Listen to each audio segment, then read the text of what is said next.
पुत्र।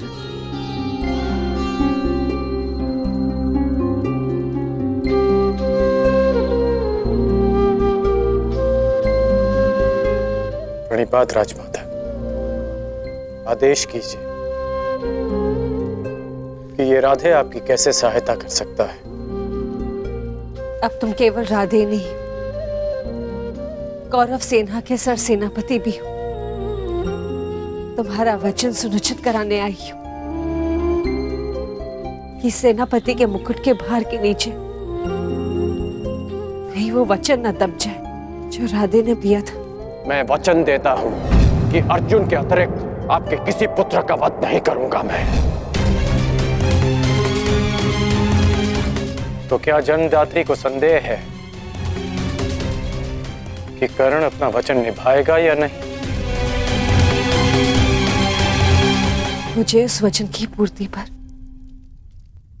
कोई संदेह नहीं है जो तुमने मुझे दिया है। मैं वो वचन स्मरण कराने आई हूं जो वचन तुमने अपनी पत्नी सुप्रिया को दिया था। एक पति ने अपनी पत्नी को दिया था कि आवश्यकता के समय पर वो हर समय उसके पास उपस्थित रहेगा। सुप्रिया को तुम्हारी आवश्यकता है कर्ण। जानता हूं राजमाता, किंतु मैं नहीं जा सकता।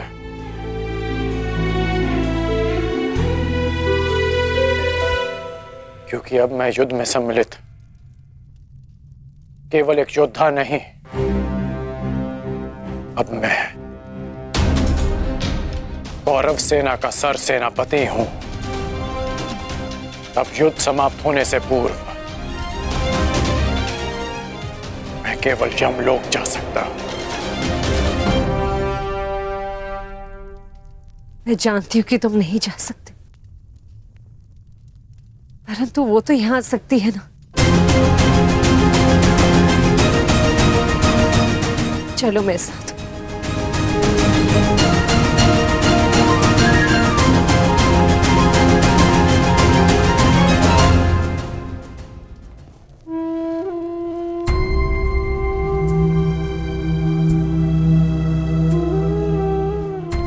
सुप्रिया,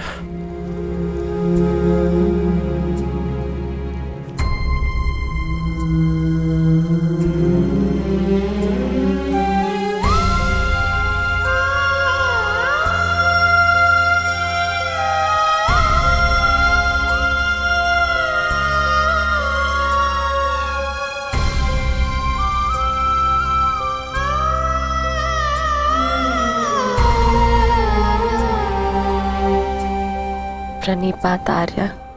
तुम अस्वस्थ हो सुप्रिया, फिर इतनी लंबी यात्रा क्यों की?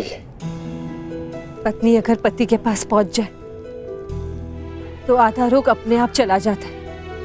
हेश, नकुल और सहदेव संभाल लेंगे। उपचार के लिए इन्होंने संदेश भिजवा दिया है।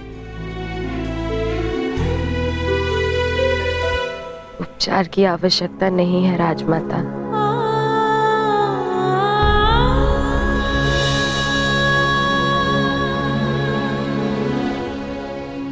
ना ही उपचार से कोई लाभ है। मेरी इच्छा थी कि मैं अपना अंतिम श्वास अपने अरदान की छांव में लूं। बस वो पूरी हो गई और मेरे मन पे एक बोझ रह गया। शोक में मैं अपने पत्नी होने का कर्तव्य नहीं निभा सकी, आपसे रुष्ट होकर चली गई। मुझे क्षमा कर दीजिए आर्य।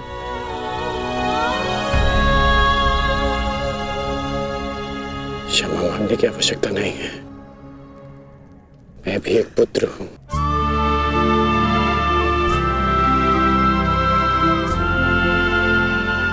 माता की वेदना समझता हूं।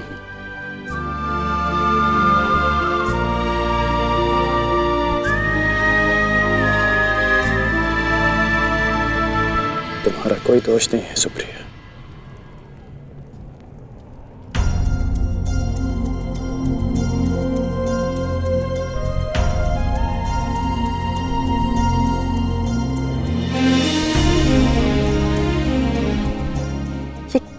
कर रही हो सुप्रिया? महारानी हो तुम अंक की। धन्यवाद उस देवी का जिसके बलिदान से मेरे जीवन का निर्माण हुआ। मुझे ज्ञात है रुशाली, आर्यकर्ण ने एक अपहरित कन्या से विवाह किया। उसके पीछे का कारण सिर्फ तुम थी। तुम दान देने के लिए वचनबद्ध होकर, सूर्य को साक्षी रखकर वचन दोकर कि तुम सुप्रिया से विवाह करोगे। दान दो अंगराज। ये सूत पुत्र राधेकर्ण वचन देता है कि मैं सुप्रिया से विवाह करूंगा।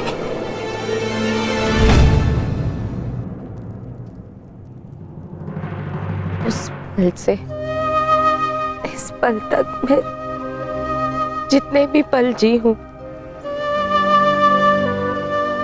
तुम्हारी कृतज्ञ बनकर जी हूं रुशाली। कदाचित मैंने अपने पुत्र रुसेन का नाम भी तुम्हारे नाम पर रखा। सुप्रिया, सुप्रिया आप कुछ मत कहो, बोलने से कष्ट होगा। नहीं आर्य, मेरे सारे कष्ट तो इस देवी ने हर लिए। स्वयं कांटे सहज कर मुझे पुष्पी शैया दी है रुशाली ने। तुम्हारे कारण मैं सौभाग्यवती हो गई रुशाली। तुमने अपने विवाह की यज्ञ वेदी रुशाली ने मेरे नाम की।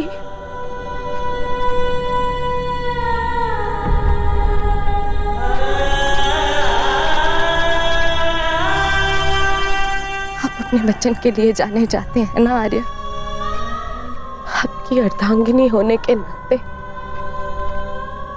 मैं चाहती हूं कि आपका हर वचन पूरा हो, कोई भी वचन अधूरा ना रहे।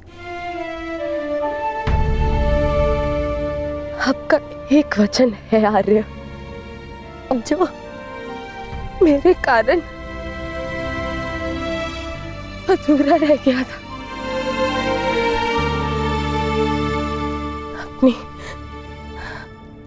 अपनी अर्धांगिनी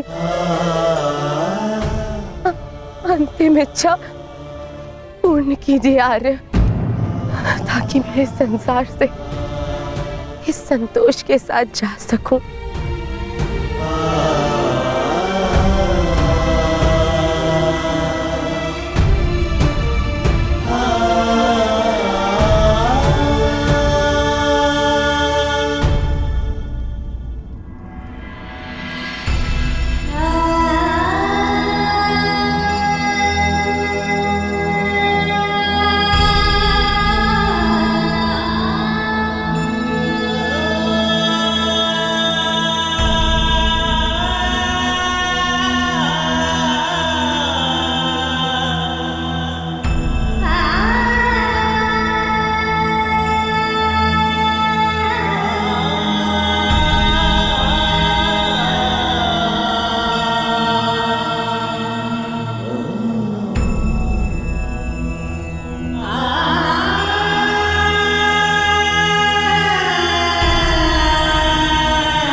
बस मित्र,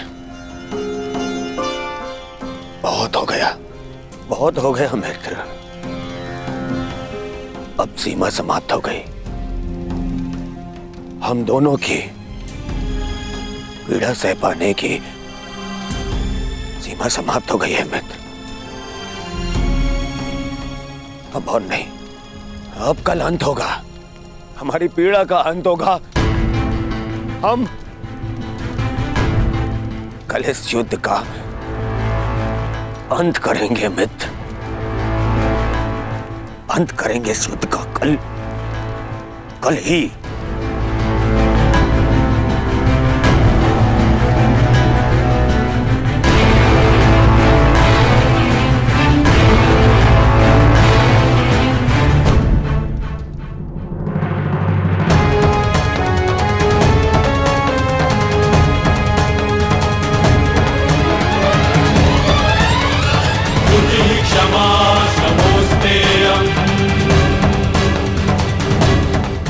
यशस्वी भव।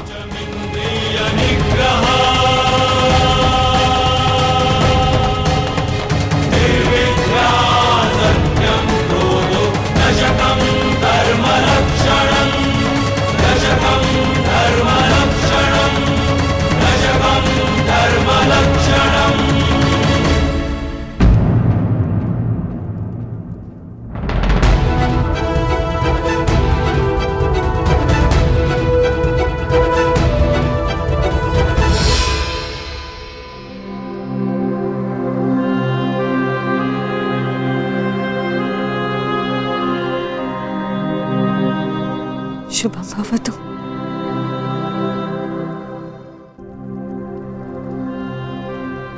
आज का दिन बहुत शुभ है। मुझे तुम पर गर्व है सेनापति कर्ण। नेत्र मन का दर्पण होते हैं राजमाता, और आपके नेत्रों में गर्व नहीं, भय है। हमारे जीवन में इस क्षण का आना अनिवार्य था राजमाता। आप निश्चिंत रहिए राजमाता, मैं पांडवों की भांति छल नहीं करूंगा। मैं अपना वचन अवश्य निभाऊंगा। आपके 5 पुत्र थे और सूर्यास्त के पश्चात आपके 5 पुत्र ही रहेंगे, या मैं या फिर अर्जुन।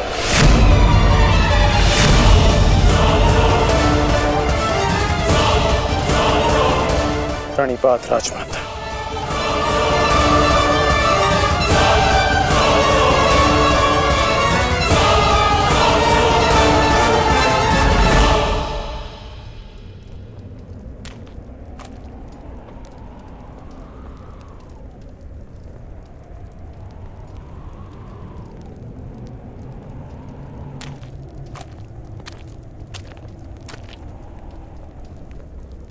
क्या हुआ ज्येष्ठ, क्यों चिंतित हैं आप? देख रहा हूं कि ये रणभूमि कैसे मेरे देखते ही देखते मेरे 90 अनुजों के रक्त को पी गई। उस अकेले भीम ने मेरे 90 अनुजों का वध कर दिया। मेरे इन सभी भाइयों ने मेरे लिए अपने प्राणों का बलिदान दे दिया। अपने ज्येष्ठ के आंखों के स्वप्न को पूर्ण करने के लिए उन्होंने मृत्यु की निंदा को स्वीकार कर लिया। अब बस तुम हो और मेरे शेष 8 अनुज है दुशासन।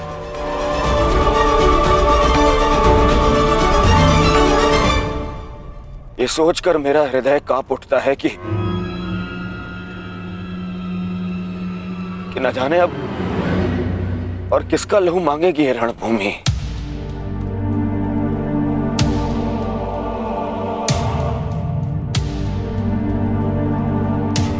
एक बात कहूं दुशासन, अब मैं तुम्हें और ना ही अपने किसी भी और अनुज को खोना चाहता हूं।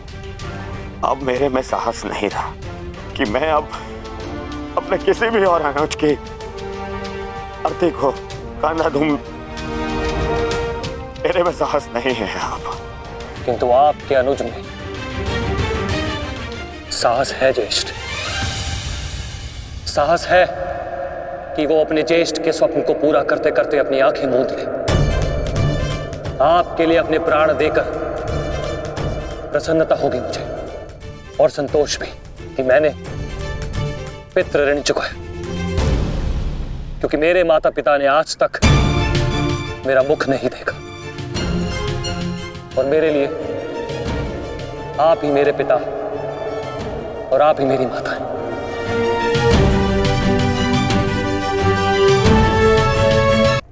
नहीं नहीं दुशासन, मैं इस सम्मान के पात्र नहीं हूं। मैं तो लज्जित हूं। परंतु मैं लज्जित नहीं, आपकी आज्ञा का पालन करने के, आपके आनंद के लिए मैंने जो कुछ किया मुझे उस पर गर्व है। मुझे तनिक भी लज्जा नहीं कि आपके अपमान के प्रतिशोध के लिए मैंने पांचाली का वस्त्र हरण किया, और यदि मुझे ये बार बार करना पड़े तो आपके संतोष के लिए मैं निर्दयता पूर्वक उसका वस्त्र हरण करूंगा, बार बार करता रहूंगा। अपने ज्येष्ठ के लिए मरना और मारना मेरे लिए गर्व की बात है।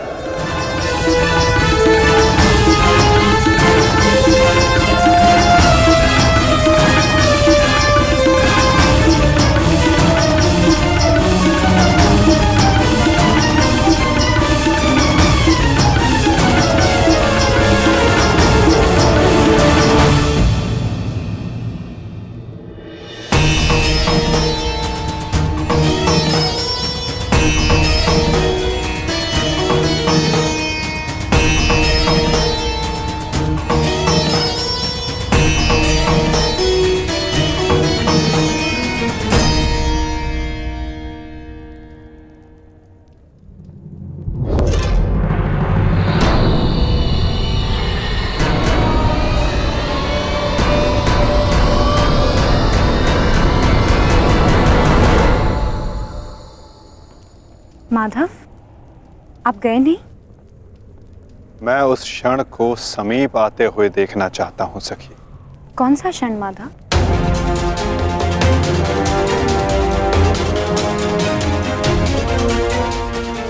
इस महायुद्ध के प्रारंभ होने से वर्षों पूर्व कुछ वचन दिए गए थे, कुछ प्रतिज्ञाएं ली गई थी, केश खोले गए थे, उनसे कुछ आशाएं बांधी गई थी सखी। और अब उन वचनों की पूर्ति का, उन प्रतिज्ञाओं के संपन्न होने का, उन केशों को बांधने का क्षण समीप आने को है सखी।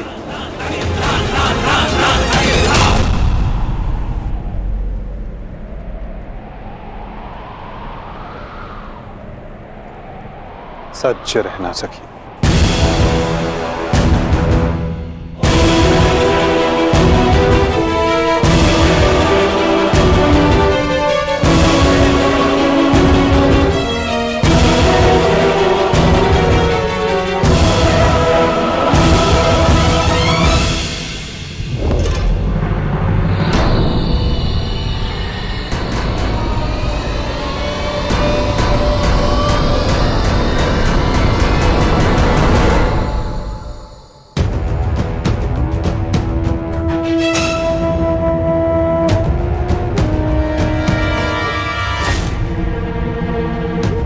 दासियों के मस्तक पर चूड़ामणि शोभा नहीं देती।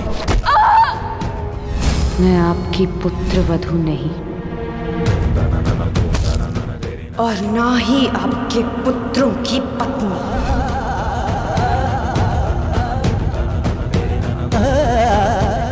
मुझे विश्वास है पांचाली कि इस आने वाले युद्ध में मैं विकोदर भीम उस दुशासन की छाती फाड़कर उसके छाती के लहू से तुम्हारे केश सींच पाऊंगा।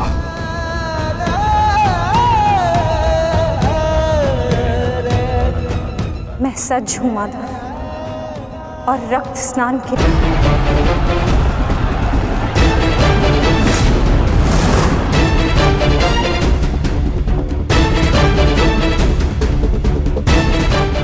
मुझे पूर्ण विश्वास है मित्र, विजय कौरव सेना की ही होगी।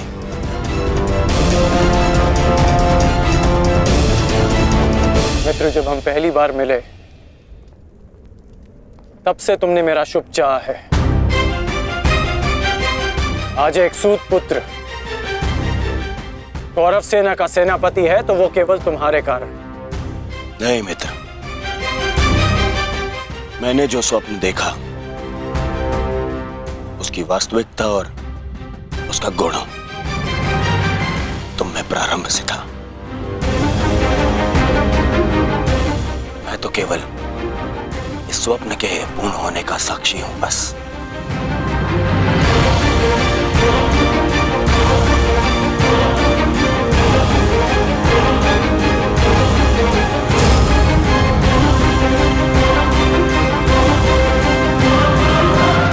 विजय हमारी होगी मित्र, विजय हमारी होगी।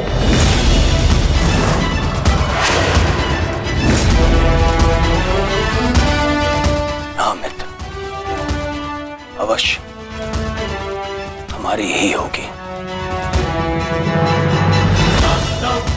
ये प्रण है सेनापति का, या तो वो अपनी सेना को विजय दिलाएगा या विजय की प्राप्ति के लिए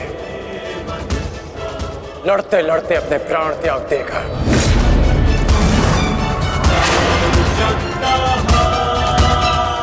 या तो हम विजय होंगे और या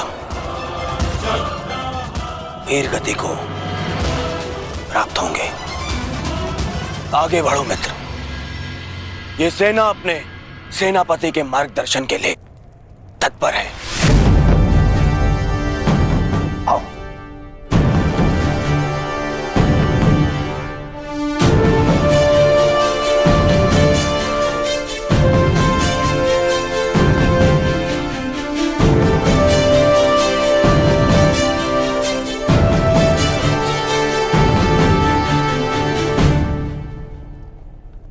सेनापति मार्गदर्शन करता है परंतु विजयश्री वीर सैनिकों के कारण संभव होता है। आप सबके कारण संभव होता है। स्मरण रखना अपने उन वीर भाइयों को जो वीर गति को प्राप्त हुए, उनके बलिदान को स्मरण रखना और यह भी स्मरण रखना कि आप में से हर एक अपने साथी की सुरक्षा के लिए उत्तरदायी है और मन में यह विश्वास रखना कि यह युद्ध हमारा है और हम इस पर विजय पाकर रहेंगे। हर हर महादेव, हर हर महादेव, हर हर महादेव, हर हर महादेव।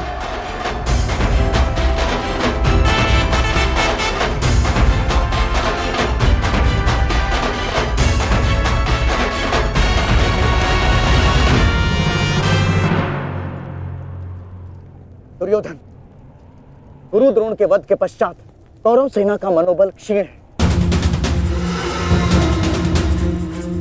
और इसका लाभ उठाकर भीम अवश्य अपनी प्रतिज्ञा पूर्ण करने का प्रयास करेगा।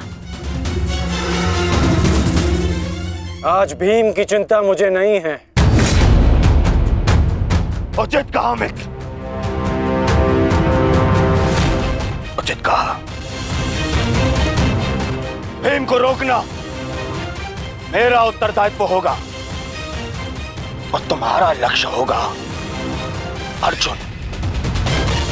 कारण मैं नहीं जानता कि आज तुम कौन सी शक्ति, कौन से शस्त्र का उपयोग करोगे, परंतु मुझे इतना पूर्ण विश्वास है कि तुम अपनी प्रतिज्ञा अवश्य पूर्ण करोगे।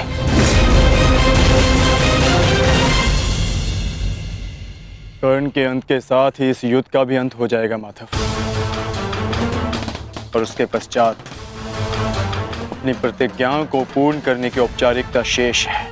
प्रतिज्ञा पूर्ण होगी मित्र।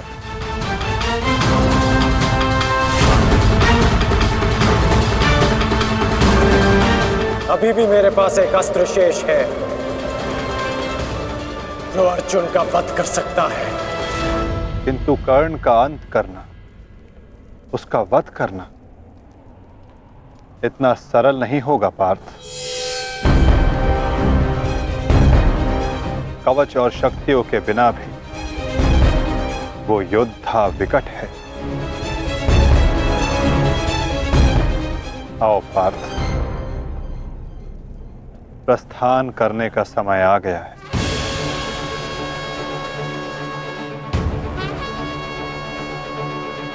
युद्ध का 16वां दिन।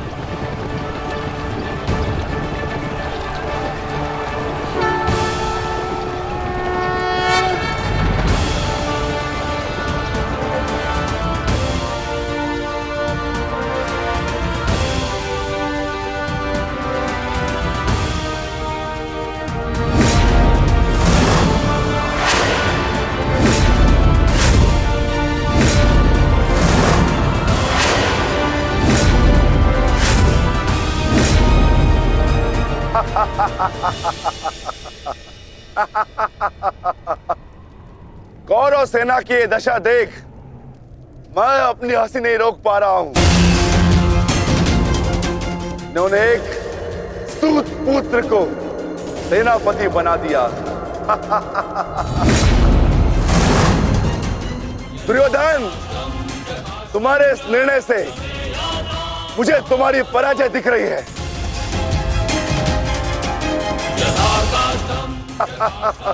तुम्हारी हंसी के पीछे मुझे तुम्हारा भय दिख रहा है वृकोदर। और भय मनुष्य को दुर्बल बना देता है। आशा है कि तुम इस युद्ध में जीवित रहोगे। ये तो समय ही बताएगा कि कौन भयभीत रहेगा और कौन जीवित।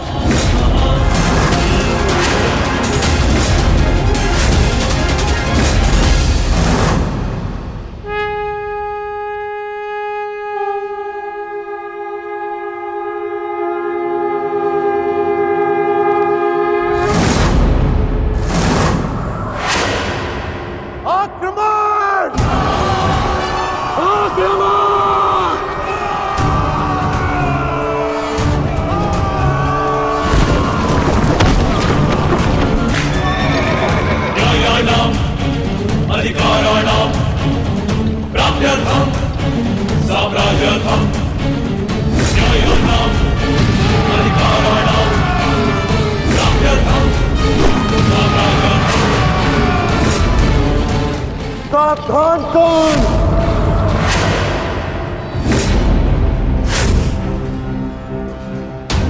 मैं जानता हूं कि तुम मुझे अर्जुन से दूर रखने का प्रयास करोगे युधिष्ठिर, परंतु तुम्हारा यह प्रयास सफल नहीं हो पाएगा।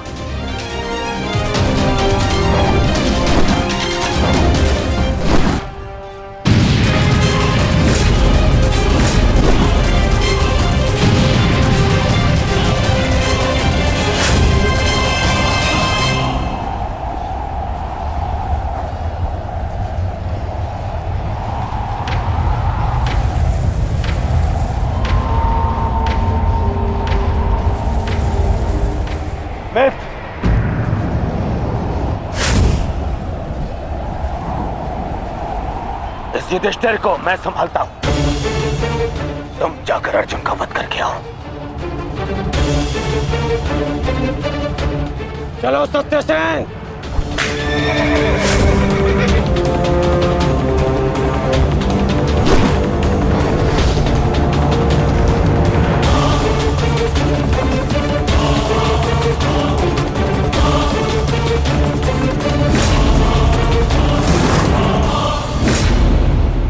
क्या हुआ दुर्योधन? तुम्हारा नया सेनापति युद्ध के प्रारंभ होते ही थक गया। नहीं युधिष्ठिर, नहीं, उसे मैंने भेज दिया। ताकि तुम्हें आज एक बार फिर युद्ध सभा की हार का स्मरण करा सकूं।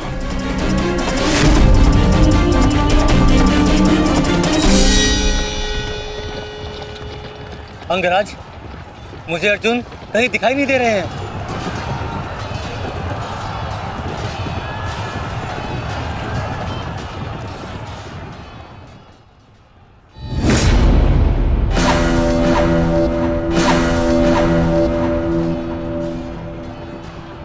अर्जुन की प्रत्यंचा की टंकार मैं सुन सकता हूं सत्यसेन। पूर्व की ओर चलो।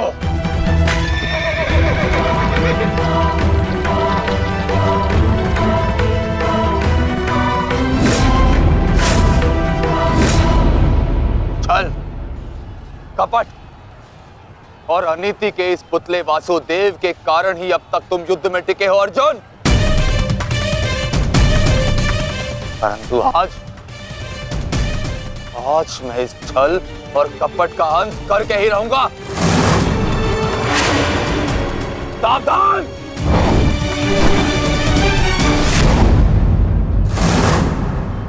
आचार्य द्रोण के साथ जो हुआ उसके कारण अश्वत्थामा अत्यंत क्रोध में है और एक पुत्र के लिए ऐसा क्रोध स्वाभाविक है।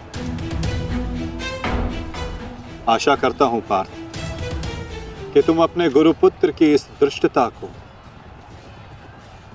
अनदेखा कर दोगे।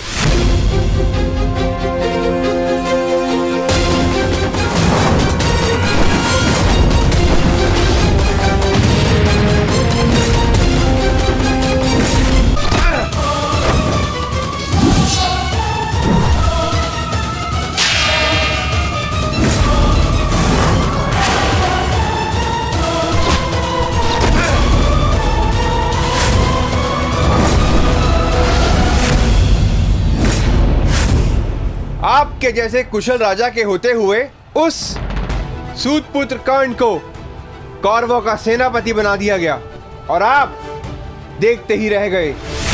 क्या अब यही शेष रह गया है एक मध्यराज के जीवन में कि वो एक सूतपुत्र के निर्देश का पालन करे?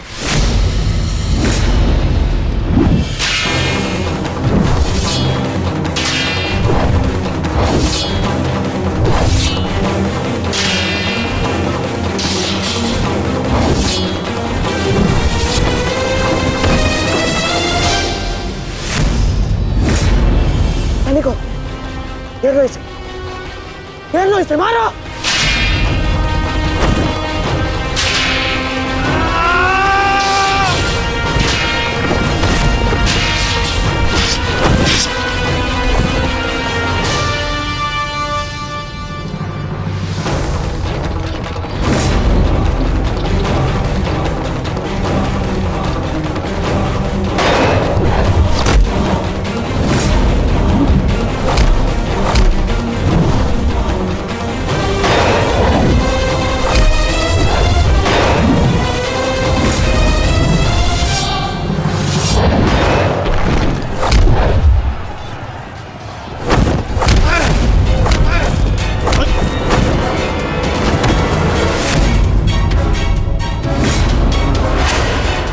अट्ठास करना है ना दुशासन, ये वृकोदर भीम तुम्हें अवसर देगा। अट्ठास होगा युद्ध भूमि में, परंतु मृत्यु का, जो मृत्यु तुम्हारे और तुम्हारे भाइयों के शव पर खड़ी होकर अट्ठास करेगी। 90 अब तक 90 कौरवों का रक्त मैं अपनी गदा को पिला चुका हूं। आज शेष कौरवों की बारी है।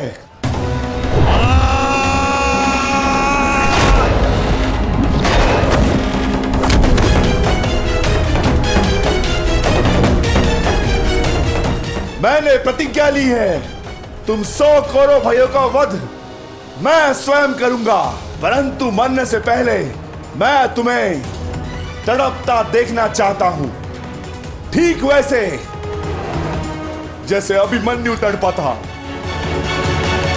ठीक वैसे जैसे पांचाली तड़पी थी। तुम्हारे हाथों से बचने के लिए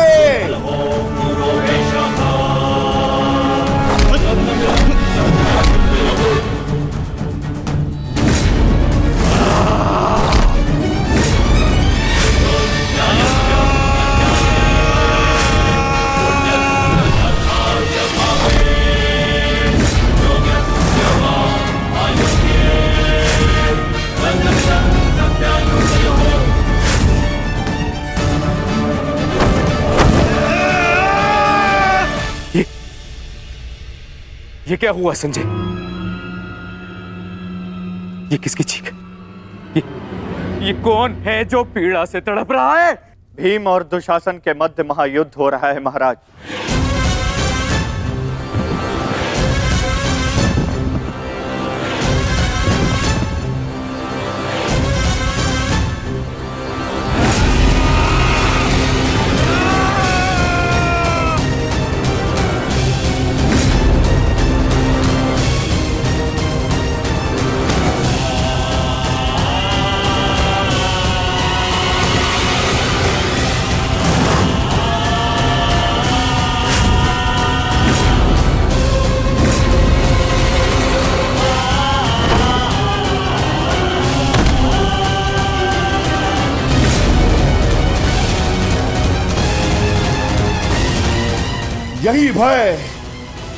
यही भय मैं देखना चाहता हूं तुम सभी के मुख पर।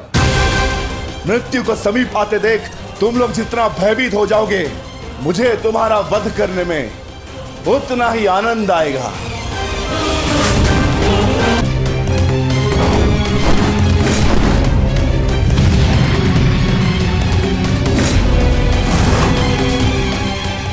बस माता, बहुत हो गया। अश्वत्थामा का समय निकट आ गया है।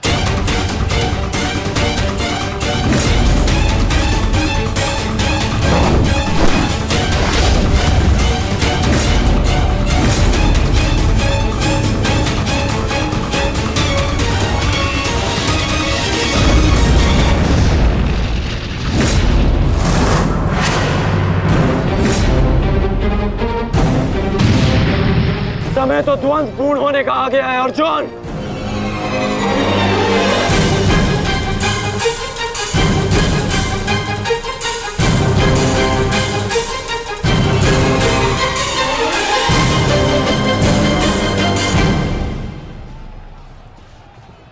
जब दो योद्धा युद्ध कर रहे हों तो पीछे से आक्रमण करना न केवल कायरता है, अपितु नियम का उल्लंघन भी है अंगराज।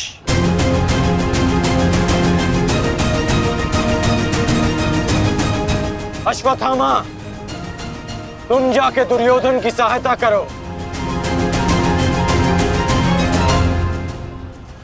अब ये द्वंद्व मैं पूर्ण करूंगा।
जब अपने पक्ष का योद्धा दुर्बल हो रहा हो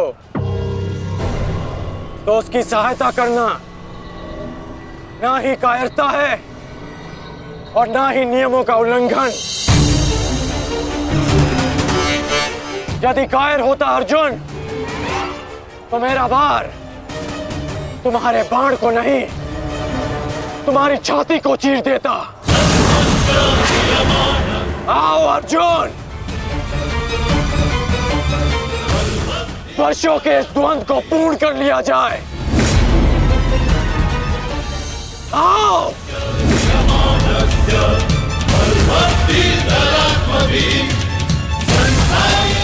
पार्थ, अंगराज की ये इच्छा पूर्ण करो।